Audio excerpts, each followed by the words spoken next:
Academy. T.D.Y MC Academy. Ozona Mc Akademy is the sun boy. Chicken is some food, some my some boy. Ozona Mc Akademy is the sun boy. Chicken is some food, some my some boy.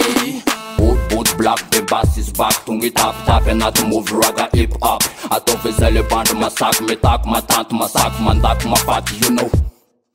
Gana mi security, my attitude, Mangata Kaumi, no set my titty. Song man do not send it, committed, man, that's a raga piece of quality. Sun boy, peace and love and unity. Yeah, stupid boy, my piaka coat and not fit zao.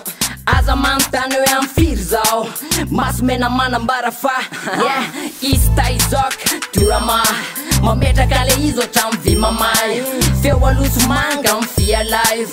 Re black manga fia love yan. Sur, sige game tov. Alla me dala jen sur. Yeah, mot fanno.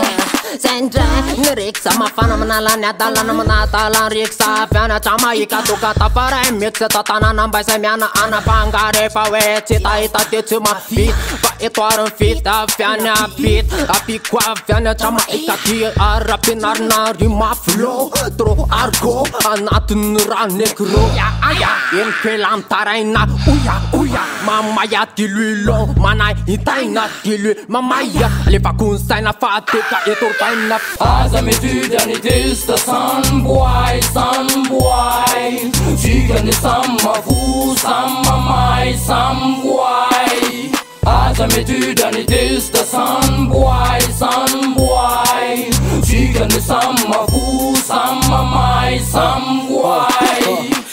Le tough time, five feet rafta. Martiro katini mlembula timakafka. Tumba timanda tsakam flow original. Rap roots arigera kate water sun.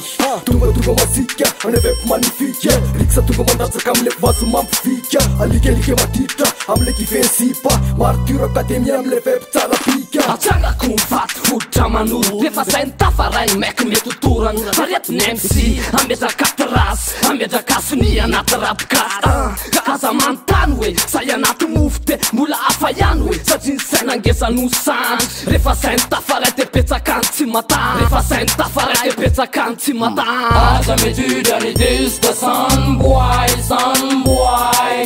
Chicken is some food, some my some boy. Ozona Mc Akademy is the sun boy.